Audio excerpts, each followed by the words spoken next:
Assalamualaikum warahmatullahi wabarakatuh. Pada kesempatan ini saya akan mempresentasikan gambaran umum tentang bahasa Arab garis miring bahasa Al-Quran sebagai masukan bagi siapapun yang akan mempelajari bahasa Al-Quran untuk memandu pikiran kita supaya kita masuk kepada alam pikiran bahasa Arab. Kenapa? Karena ada perbedaan-perbedaan antara bahasa Indonesia dan bahasa Arab. Oke, pertama, kenapa harus belajar bahasa Arab? Garis miring bahasa Al-Quran. Tentu alasannya jelas, karena bahasa Arab adalah bahasa Al-Quran, bahasa agama kita, yang dipilih oleh Allah sebagai bahasa agama kita.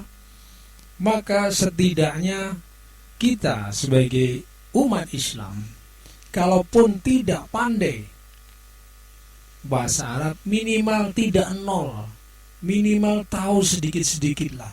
Syukur-syukur bisa tahu banyak. Allah berfirman, A'udzu billahi minasyaitonir rajim. Inna anzalnahu Qur'anan Arabiyyan la'alakum ta'qilun. Sesungguhnya kami Allah turunkan Al-Quran dalam bahasa Arab agar kamu memikirkan. Kemudian yang kedua, bisakah bahasa Arab, bahasa Al-Quran diterjemahkan ke dalam bahasa Indonesia? Jawabannya bisa. Saya tidak setuju dengan orang yang mengatakan bahwa bahasa Al-Quran itu tidak bisa diterjemahkan ke dalam bahasa Indonesia. Loh, kalau bahasa Al-Quran, bahasa Arab tidak bisa diterjemahkan ke dalam bahasa Indonesia, ya sudah lama tidak ada agama Islam ini di Indonesia. Dari mana kita tahu tentang makna-makna Al-Quran dan hadis kalau kita tidak bisa memahami bahasa Arab, atau bahasa Arab itu tidak bisa diterjemahkan ke dalam alam pikiran orang Indonesia? Tidak mungkin. Hanya saja cara menerjemahkan bahasa Arab ke dalam bahasa Indonesia bukan diterjemahkan kata per kata lalu diartikan begitu saja. Kalau begitu, iya memang akan terjadi kesalahan. Tetapi menerjemahkan bahasa Arab ke dalam bahasa Indonesia adalah memahami makna dalam bahasa Arab itu lalu dikonstruksi menjadi bahasa Indonesia yang dipahami oleh orang Indonesia. Itulah namanya translate, menerjemahkan bahasa Arab ke dalam bahasa Indonesia. Kemudian yang ketiga, kenapa terasa sulit belajar bahasa Arab garis miring bahasa Al-Quran? Jawaban yang paling sederhana adalah karena bahasa Arab belum memasyarakat di Indonesia. Memang ini ironis. Bahasa Arab sebagai bahasa Al-Quran, sebagai bahasa agama kita, ternyata tidak banyak diketahui oleh pemeluk-pemeluknya di Indonesia. hanya sedikit yang tahu tentang bahasa Arab. Dengan demikian bahasa Arab menjadi tidak memasyarakat. Sebagai gambaran saja, kalau kita mau kursus bahasa Inggris, itu banyak tempatnya. Di kota-kota besar, di kota-kota kecil, terlebih lagi sekarang ditambah lagi dengan dunia online, maka sangat semarak bahasa Inggris itu. Tidak dengan bahasa Arab. Kalau kita mau kursus bahasa Arab, itu agak susah. Agak susah. Kecuali masuk pesantren-pesantren. Lembaga-lembaga kursus bahasa Arab di kota-kota sangat terbatas. Sulit dilihatnya. Nah, beruntung di zaman online ini sudah banyak lembaga-lembaga pendidikan Islam yang membuka pengajaran bahasa Arab lewat media online. Nah, beruntung, tapi itu baru sekarang-sekarang. Ya.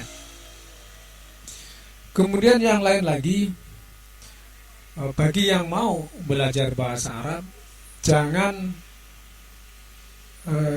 terpengaruh oleh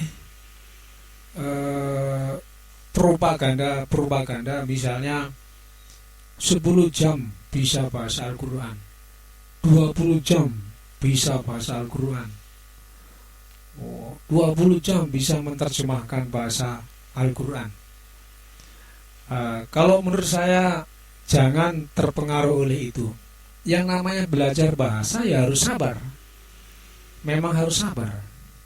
Mulai dari dasar, kemudian naik dan seterusnya, sehingga menjadi paham. Kalau Anda mengetahui hal-hal mendasarnya, fondasinya kuat, nanti Anda akan bisa berkembang sendiri dengan belajar di tempat-tempat lain, belajar di YouTube. Ada YouTuber yang penutur asli bahasa Arab, YouTuber orang Arab, itu banyak yang bisa kita ikuti. Tapi syaratnya kita harus tahu basicnya dulu. Basicnya cukup kuat sehingga kita bisa mengikuti mereka.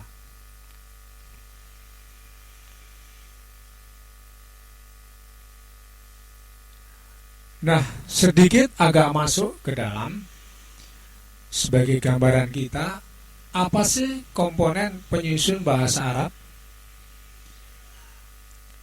Komponen penyusun bahasa Arab tidak beda dengan kita, yaitu ada kata kerja yang disebut fi'lun atau fi'il begitu saja kalau belajar bahasa Arab. Kemudian kata benda, ismun atau isim, dan kata penghubung yaitu harfun. Nanti kita akan detailkan ini. Kemudian semua ini, baik kata kerja, kata benda maupun kata penghubung, disebutnya kalimat. Ingat ya, disebutnya kalimat, berbeda dengan kalimat di dalam bahasa Indonesia. Oke, nanti kita akan lihat di slide selanjutnya. Nah, ada kalimat tadi, ada kalam. Ini kalam. Kalam dalam bahasa Arab adalah kalimat dalam bahasa Indonesia. Sedangkan kalimat dalam bahasa Arab adalah kata dalam bahasa Indonesia. Nah, ini harap dimengerti. Kalau misalnya saya sedang tidur, nah itu adalah kalam. Sayanya itu adalah kalimat, sedangnya itu adalah kalimat, tidurnya itu adalah kalimat. Nah, ini harus dipahami karena ini merupakan perbedaan yang mendasar antara bahasa Indonesia dan bahasa Arab. ini kalam pertamaku. Nah, contoh, Alkitabu jadidun, buku itu baru. Qara'tul kitaba, saya telah membaca buku. Nah, Alkitabu ini kalimat, jadidun ini kalimat, qara'tu ini kalimat, Alkitabu ini kalimat. Baru Alkitabu jadidun ini kalam, yang mana dalam bahasa Indonesia adalah kalimat. Jangan bingung ya. Kemudian qara'tul kitaba, baru ini yang namanya kalam. Qara'tu itu adalah kalimat, Alkitabah adalah kalimat. Oke, selanjutnya